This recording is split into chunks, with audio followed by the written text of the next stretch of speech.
Hello, Sagittarius. Happy New Year! O salamat sa pagbisita. Ito po ang inyong Sun, Moon, Rising, Sign, and Venus. General reading para sa sign ng Sagittarius. Ito po ay para sa buwan ng Enero 2026. Happy New Year po! Kunin niyo lang po kung ano yung nakarelate kayo, tapon niyo yung hindi.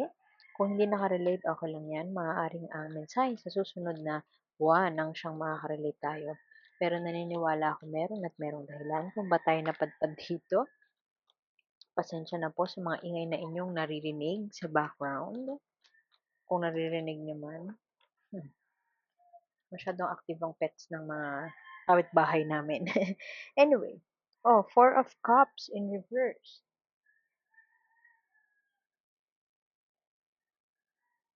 Hindi ko alam kung epekto ito ng bagong taon. Ito ang iyong core energy.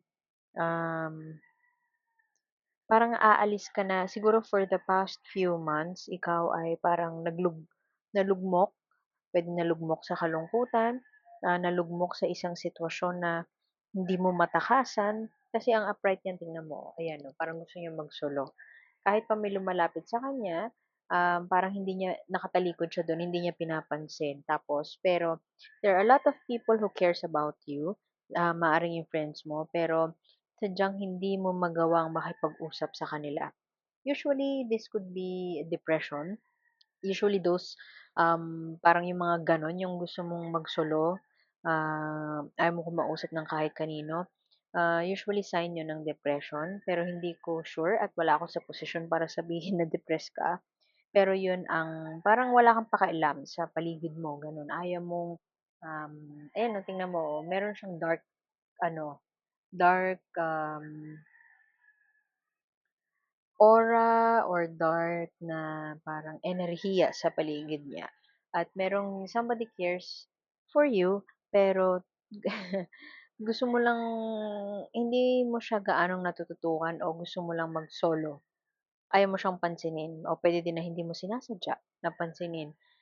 Hindi mo intensyon na hindi siya pansinin, pero somebody cares for you.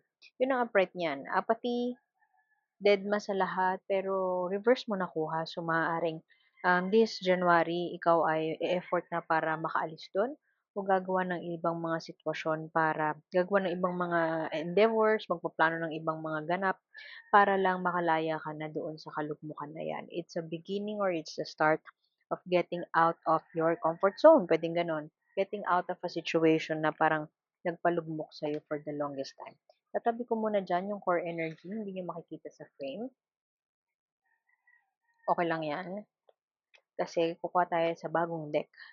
Explore natin yung core energy na yan. Explore natin anong ganap kay Sagittarius sa January.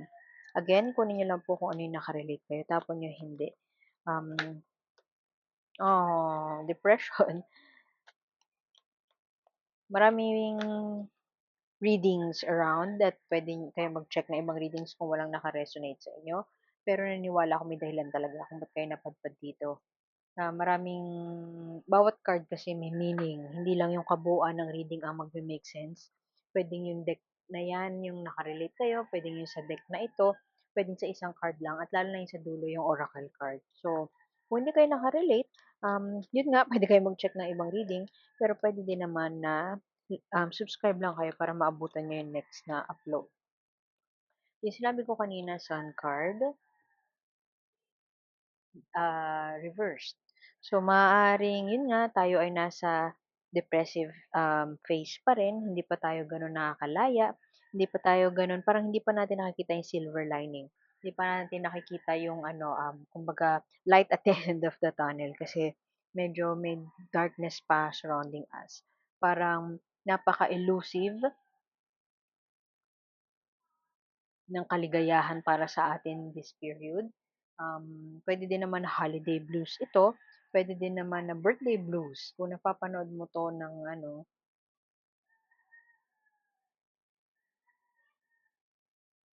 late na, tapos, um, birthday month mo ganyan, December, kung sakaling na ano 'to, parang kumbaga na-stumble upon mo ng birthday month mo, puwedeng birthday blues. um, dalawang aces ang nasa iyo, Sagittarius, dalawang pagkakataon, breakthrough moment. Feeling ko breakthrough moment, puwedeng yun nga makakalagpas ka doon sa period of depression. Puwedeng yung iba sa inyo kasi clinically depressed tapos parang, you've been working hard para maggamot, mag-therapy, and so nakakaramdam ka na ng unti-unting, pagbuti ng iyong kalagayan. So, yung Ace of Swords kasi breakthrough moment. So, for the longest time meron kang pinagdadaanan tapos na magkakaroon ng pagkakataon para mabago o magkaroon ng bagong simula, puwedeng bagong mindset when it comes to yung sitwasyon na matagal mo nang dinaranas. Na yung iba sa inyo puwedeng yun nga depression yun. Tapos Ace of Pentacles pa puwedeng bagong simula pagdating sa kaperahan, bagong may job offer kung nag-a-apply ka ng trabaho. Puwede din naman na windfall of money, marami kang napamaskuhan at dahil dun puwede ka ng enough na yun para makapagsimula ka ng let's say bagong business, small business, enough na yun para makapundar ng negosyo. Puwede din naman na new way of kasi tingnan mo green siya, new way of ano, parang managing your health, hindi lang finances. New way of parang finding healing para sa sarili mo. Puwede kasi yung depression na dinanas ng iba sa inyo ay may kinalaman sa trauma at yung trauma na yun at the end of the 2025, tina-try niyo yung makakaya niyo para malagpasan yun. At this January, mukhang may bagong, ah, pagkakataon para pangalagaan ang sarili. If not, kung hindi yan windfall of money, kasi windfall of money talaga 'to. Pero kung hindi kaperahan ang darating this January, abundance in the form of health, good health. Or if you are not in that healthy zone, puwedeng new ways of ano 'yan, lifestyle. Parang babaguhin ang lifestyle na dati hindi healthy ta's this January e-effort na para, hmm, ayusin ayusin yung lifestyle kumbaga. May breakthrough moment nga para sa'yo. Okey, may paghihintay. Waiting for your ships to come. Ano hinihintay mo, Sagittarius? Hindi ko alam, mamaya ika-clarify natin 'yan, malalaman natin kung ano yung hinihintay na 'yan. Pero merong ano, parang puwedeng hinihintay yung offer, puwedeng hinihintay yung results ng, I don't know, visa, puwedeng hinihintay yung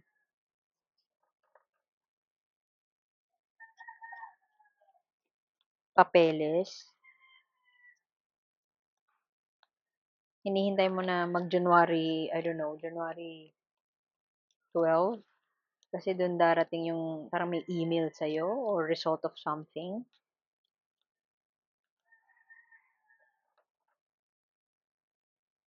Puwede din naman na alam ko may bagong balita, na alam mong darating yun. Hindi ko alam kung ano yun, puwede ngang job offer yun, result of an interview, result of an exam, result of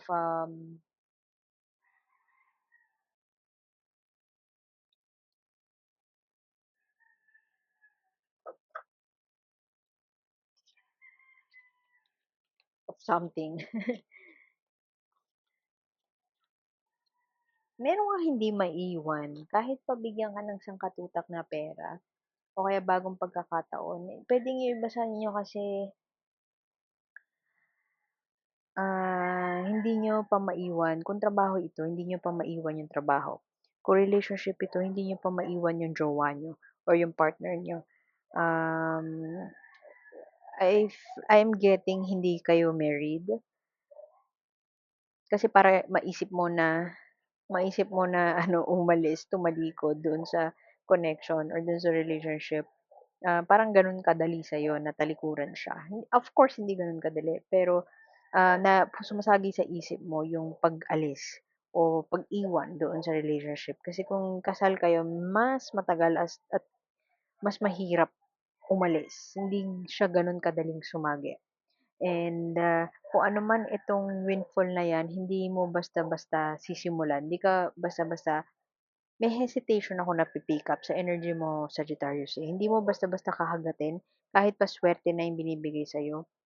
Puwede kasi na new job offer overseas, tapos hindi mo tatanggapin simply because ayaw mo lumabas sa comfort zone mo o ayaw mong parang ayaw mong mag-venture into something na hindi ka familiar.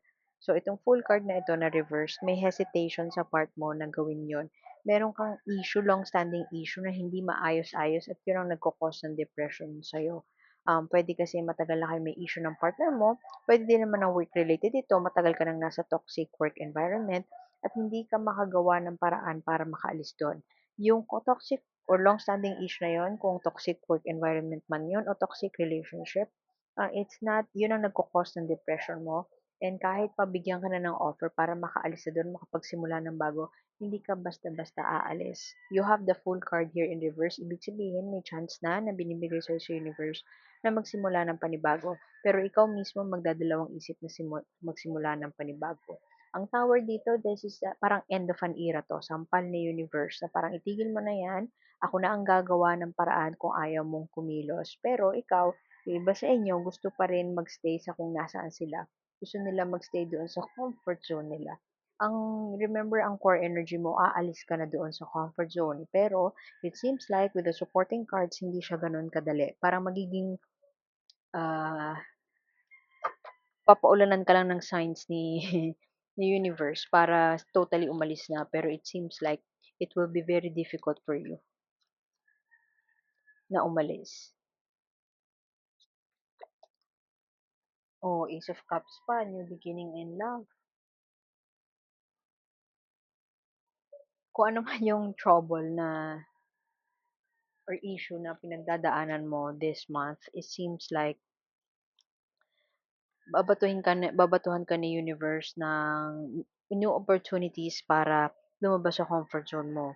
Pero ikaw yung magmamatigas, medyo matigas ang ulo ni Sagittarius at hindi ka aalis. Puwede din naman na may expectation ka na let's say yun nga yung new ways of earning, or new work, nag-e-expect ka ng email sa trabaho, pero hindi yun surprisingly, hindi yun yung darating sa'yo kundi a message of love. Kung nag-e-expect ka ng new job offer, a message of love ang darating sa'yo. Puwede din naman na yun nga, puwede nating interpret 'to as a new way of feeling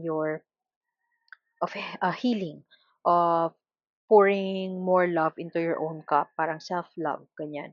Puwedeng new opportunity, bibigyan ka ni universe ng pagkakataon para ampunan ang cup of love mo sa sarili mo. Kasi puwedeng yung iba sa inyo challenge ang health, um, puwedeng magkakaroon ng diagnosis ng isang sakit o may lalabas sa lab tests na hindi gano'n kaiga-igaya at, magkakaroon kayo ng pagkakataon para, alagaan ang inyong sarili. Kasi healing, puwedeng you are parang recognizing na may nahulog na card, recognizing a period of healing. Uy, Champion of Wands. Somebody in your life wants to may hinihintay, ito siguro yung tao, may hinihintay kayong tao. Ito yung paghihintay, eh. May hinihintay kayong tao, Aries, Leo, Sagittarius 'to, pero not necessarily those signs. Huwag ma-stuck up dun sa signs na yun, pero kasi yun yung textbook meaning nito. Champion of Wands, somebody who is fast moving, charming, creative, smooth talker, pwede para siyang salesperson. Pero pwede din na, he's the type of person who gets his or her way. Magaling sila magsalita, maboka, kung hindi creative. Itong tao na 'to, mabilis silang gagalaw, mabilis silang kikilos, mabilis ang mga pangyayari, mabilis magbibigay ng mensahe. Pero hindi ko alam kung itong tao na 'to yung padating sa inyo o itong tao na 'to yung parang manggugulo doon sa paghihintay niyo. Puwedeng may hinihintay kayong ibang tao, pero turns out merong message of love from this person.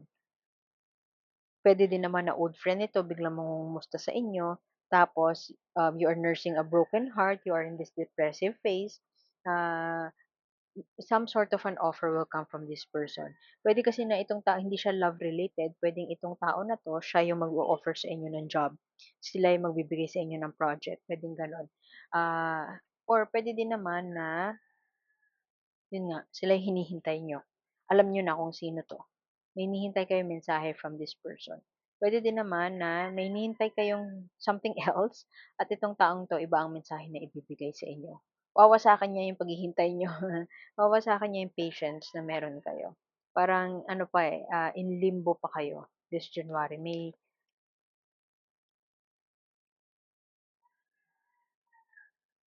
Hindi ko alam kung resulta, ng ano 'yan, ng divorce.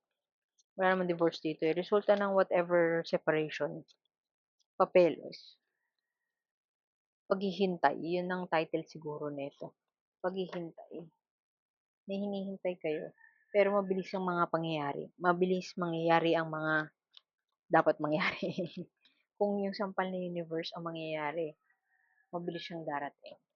Tapos yung fool pa, tatanggihan niyo siya, pero bibigyan pa rin kayo ni universe ng chance o pagkakataon para makapagsimula o i-take yung new beginning ngayon. Trust in the magic of new beginnings, ika nga. New year pa naman din. Might as well take that leap of faith. Kung meron challenge or mensahe sa inyo, take that leap of faith. Lalo na siguro yung iba sa inyo, takot na mag-invest kasi may pera na involved kung ano man yung leap of faith na yon. And parang nagdadalawang isip kayo, baka lalo kayong ma-depress, lalo kayong masad pag nag-take ng risk. So, Nine of Wands, lalaya na kayo sa isang sitwasyon na parang hindi matapos-tapos na laban. Kumbaga, nasa giyera kayo last part of 2025 or kaya buong 2025, struggling kayong malala. And mabilis ang mga pangyayari when it comes sa pag-alis dito, paglaya. Pero hindi ko alam kung yung iba sa inyo pwede kasi na yan talaga yung gusto niyong gawin. You want to take action on paglaya. Pero, gusto niyong aksiyunan man yun, malakas na parte ng buhay niyo ay gusto niyong maghintay o kaya hindi kayo makakilos dahil meron kayong hinihintay. So, kapag dumating na, ang advice ko is kapag dumating na yung mga new offer. Tingnan mo ACE, lahat ng ACE nakuha mo. Happy New Year, Sagittarius. Lahat ng pwedeng baguhin when it comes to your heart chakra, when it comes to your root chakra, kaperahan at health, at when it comes to your mind, crown chakra, ano siya, magbubukas. Kumbaga, crown chakra is your connection to the heavens or connection to the spiritual world. So, pwedeng lalakas ang inyong spiritual practice o pwede din naman na mas magiging connected kayo sa sarili nyo, mas magiging malakas ang inyong heart chakra, meaning there's an equal give and take sa iyong buhay. At ito naman, yung root chakra, financial financial balance, balance in terms of financial decisions. Pero this is a card of hesitation. This is a card of waiting. Pero this is fast moving. May gagawin sa universe. It could be a surprise to you at yun ang magiging, kumbaga, opening mo or chance mo para makapagsimula ng panibago. So, ingat ka na you will not take that risk dahil parang nag enjoy ka pa dyan sa familiar na situation mo. Nag enjoy ka pa kung nasaan ka ngayon, which is not so good. So, ingat ka na tatanggihan mo yung mga offer sa'yo ng universe dahil lang gusto mo pang magstay sa kung nasaan ka. Ayaw mo pang ng pagbabago. Matatapos na yung battle, pero ikaw mismo ang pipili na parang, hindi na lang, sige, okay na ako dito.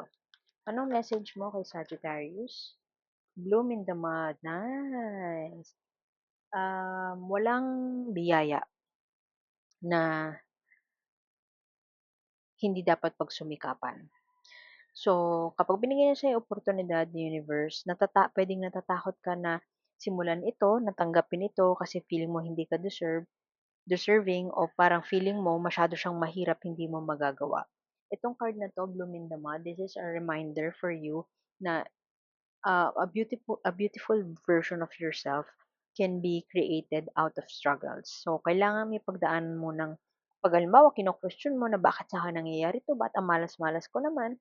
Yung iba sa inyo puwedeng gano'n yung mga tanong, pero tandaan niyo na it's a test of character. All successes in life doesn't come too easy. You may be ite-training ka muna para alam mo kung paano i-handle yung success na yon. So, this is an affirmation na kung meron kang struggle ngayon, ikaw ay parang uusbong into a better version of yourself. Reminiscent to of the lotus flower. Ang lotus ay nabubuhay sa putik. So, ang lotus napakaganda nun, 'di ba? So pwede din na ikaw ay you will be connected with your spiritual self. Pwede din naman na magkakaroon ng oportunidad para magkaroon ng um, sasabihin ko oportunidad for the struggles. Oportunidad na magkaroon ng bagong way of life, out of the struggles that you are currently experiencing. So, iwan ko na yun dun, Sagittarius. Salamat sa pagbisita. Ako po si A. At sana makita ko kayo ulit next time. Like, share, and subscribe lamang po. And see you soon. Bye!